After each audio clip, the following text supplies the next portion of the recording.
Ia cerdik berdiplomasi, cerdas mengatur siasat dan strategi, bahkan ketekunan hatinya tidak menyurutkan semangat untuk terjun ke medan peperangan. Inilah Raden Ayu Serang yang merupakan sosok pahlawan perempuan di kalangan perempuan Jawa. Semangatnya dalam memerangi praktik kolonialisme Belanda patut kita teladani.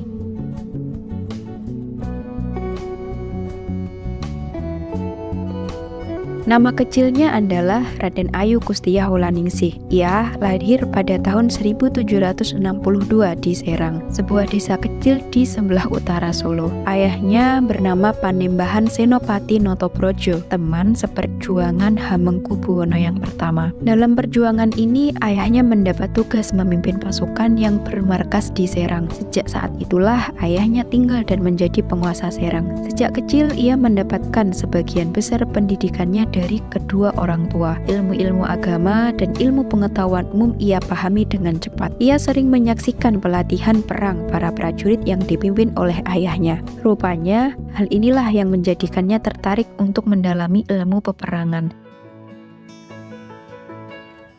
Ketika menginjak dewasa, ia belajar ilmu bela diri, kebatinan, keagamaan bersama para kiai dari Demak. Selama hampir 2 tahun belajar di Demak, ia tumbuh menjadi pribadi yang hebat. Kecerdasan dan wawasannya berkembang pesat. Selain itu, ia memiliki rasa peka yang sangat tinggi terhadap nasib rakyat. Selama ada kolonial di sini, selama itulah penjajahan harus dihapuskan.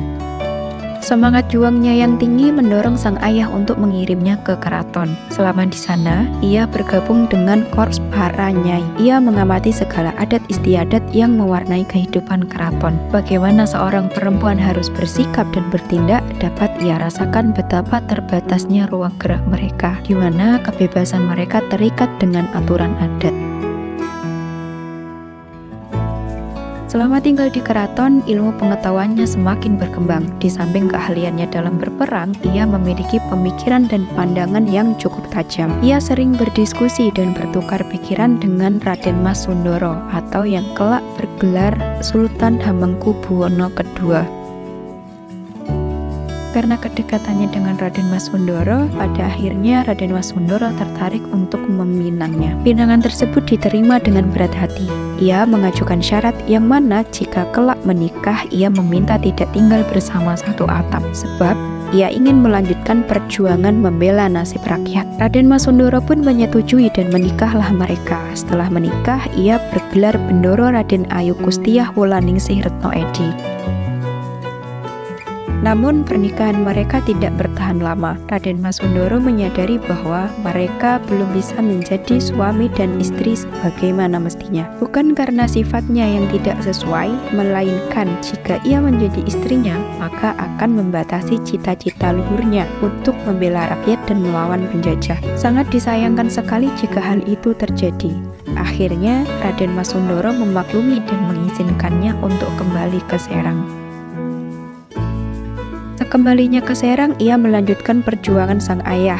Ia mengajarkan masyarakat akan pentingnya cinta tanah air dan mengobarkan semangat juang untuk melawan penjajah. Bersamaan dengan hal ini, ia menikah kembali dengan laki-laki pilihannya, Pangeran Kusumawijaya. Dari pernikahan tersebut, mereka dikaruniai 2 putra, yaitu Pangeran Serang dan Raden Ayu Kustinah.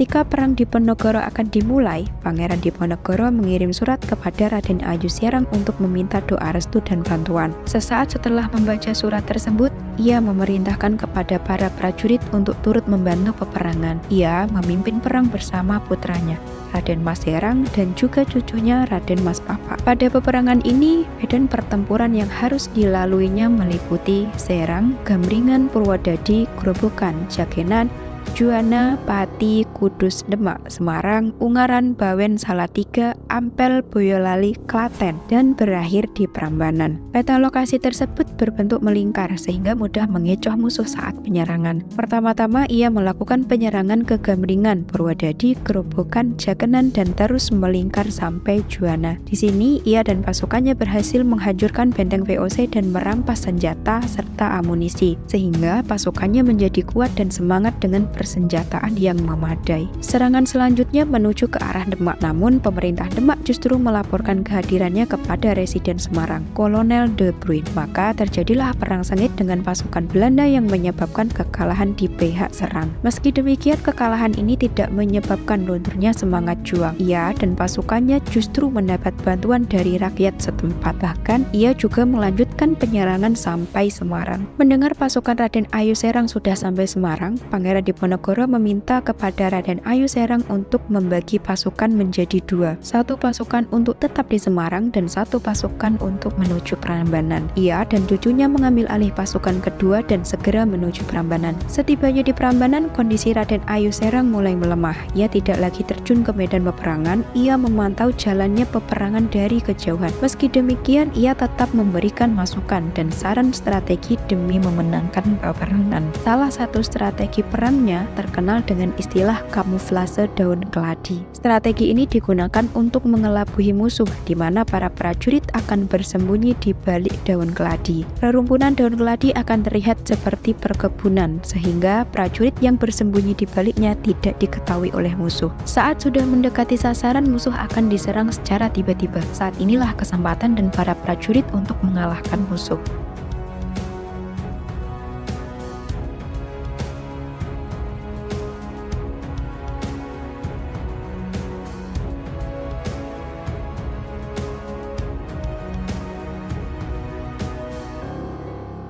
Pada tahun 1827, Pangeran Diponegoro dan Pangeran Serang berhasil ditangkap oleh Belanda, sedangkan Raden Ayu Serang dibawa ke keraton. Kesehatannya perlahan menurun pada usianya yang sudah lanjut. Ia menghembuskan nafas terakhir pada tahun 1828. Raden Ayu Serang dimakamkan di Dusun Beku, Pagerajo, Kalibawang, Kulon Progo, Yogyakarta. Meski telah tiada, namun jasa dan perjuangannya merupakan bukti nyata bakti setia kepada nusa dan bangsa. Ia dikenang sebagai pahlawan perempuan yang mampu mengobarkan semangat juang melawan penjajah. Pemerintah Indonesia menetapkannya sebagai pahlawan nasional dan dibangunkan monumen patung Raden Ayu Serang yang berada di Kulon Progo, Yogyakarta.